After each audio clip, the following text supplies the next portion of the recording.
नमस्कार, प्रकाश चंद्र और आप देख रहे हैं प्रकाश वाणी। देश में एक बार फिर से 2024 के लोकसभा चुनाव से पहले ऐसी चर्चा है कि वन नेशन वन इलेक्शन का थीम जो रूल है वो भारत में आ सकता है। ऐसा कहा भी जा रहा है कि उस मुद्दे पर बहुत जल्द संसद में इस पर सत्र बुलाया जाएगा और इस पर चर्चा होगी, हो सकता है बिल भी लाया जाए। और नीतीश कुमार जी ने तो अंदेशा तक जता दिया है कि चुनाव भी पहले हो सकते हैं।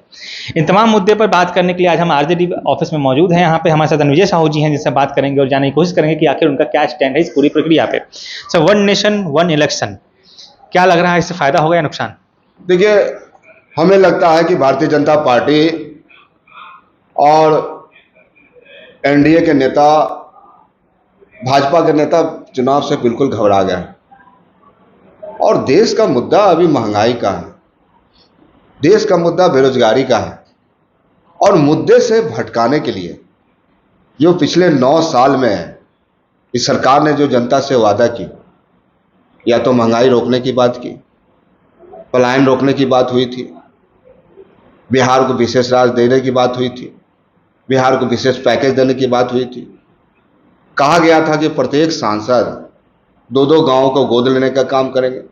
तो हमें लगता है कि मुद्दे से भटकाने के लिए इस प्रकार की देश में चर्चा ये लोग करना चाह रहे हैं। तो हमें लगता है कि इस देश में वन नेशन वन इलेक्शन की बात की तो जो परिस्थिति है इस देश का, इस राज्य का, तो माननीय तेजस्वी प्रसाद यादव जी, हमारे नेता उप मुख्यमंत्री जी ने तो निश्चित रूप से स्पष्ट करने का काम। उन्होंने कहा सबसे पहले वन नेशन वन इनकम की बात होनी चाहिए, महंगाई की बात होनी चाहिए, बेरोजगारी की बात होनी चाहिए। तो इन मुद्दों पर चर्चा होनी चाहिए और मुद्दों को भटकाने के लिए, चूंकि भारतीय जनता पार्टी का जो आंतरिक सर्वे है पूरी तौर पर देश से और कई राज्यों में चुनाव होने वाले हैं, तो उसके सर्वे रिपोर्ट से पूरी तरह से बौखला गए हैं और घबरा भी गए हैं, जिसके कारण इस प्रकार का देश में माहौल बनाना चाहते हैं, चर्चा करना चाहते हैं। जनता सब कुछ देखती है। सिर्फ माहौल की बात नहीं है, वन नेशन वन इनकम की बात तेजस्वी यादव ने की है, लेकिन वन नेशन वन इलेक्शन हो सकता है सदन में पेश हो जाए, जिसके लिए अभी हाल फिलहाल में बैठक ही बुलाई गई है। अगर आप कह रहे हैं कि पार्टी घबरा गई है भाजपा, तो फिर नवंबर में चुनाव कराने की बात चल रही है, दिसंबर में। तो क्या लग रहा है, अगर अब ये बिल आ जाता है और पास भी हो जाता है, जो क्षेत्रीय पार्टियां हैं, जो राज्य स्तरीय पार्टियां हैं, उनको कितना नुकसान होगा? नहीं, नुकसान पूरी तरह से राष्ट्रीय जनता दल या महागठबंधन हम बतावे, इंडिया बतावे, तो पूरी तरह से एकजुट है। और इस लोकसभा के चुनाव में भाजपा का सफाया होना तय है। बिल्कुल जनता ने मन बनाया। आखिर किन मुद्दों पर जनता के बीच जाएंगे? सिर्फ मोदी जी के नाम पर? इन्होंने तो पिछले 9-10 साल में कोई काम करने का काम नहीं किया जनता का। तो हमें लगता है कि पूरी तरह से राष्ट्रीय जनता दल, महागठबंधन, इंडिया एकजुट है। और माननीय लालू प्रसाद यादव जी का जिस प्रकार से मार्गदर्शन देश को मिल रहा है, इस बिहार को मिल रहा है, इस देश से भाजपा का सफाया होना तय है, भाजपा का विदाई तय है। और लोग बिल्कुल नकार चुके हैं, लोग तैयार बैठे हैं अपना फैसला देने के लिए। एक आखिरी सवाल है सर, बड़ा ही कॉम्प्लिकेटेड है, मैं भी इस पर काफी दिन सोच रहा हूँ।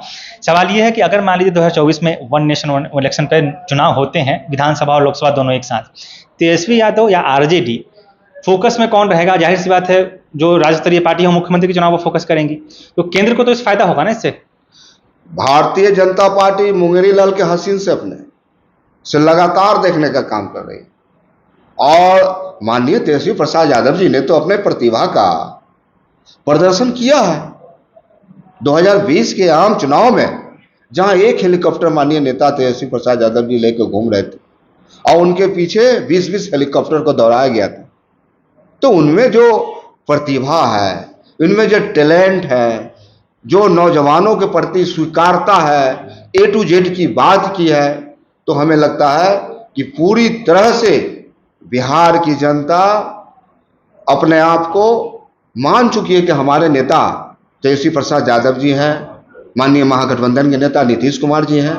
तो निश्चित रूप से राष्ट्रीय जनता दल बहुत तेजी से आगे बढ़ रहा है और बिल्कुल तरीके से आगे बढ़ने का काम कर रहा है। आप रणविजय साहू की बात देखिए, आज रणविजय साहू छात्र जीवन से इस पार्टी में लग के बिहार विधानसभा का सदस्य बनने का काम हुआ, आज पार्टी ने प्रधान महासचिव बनाया।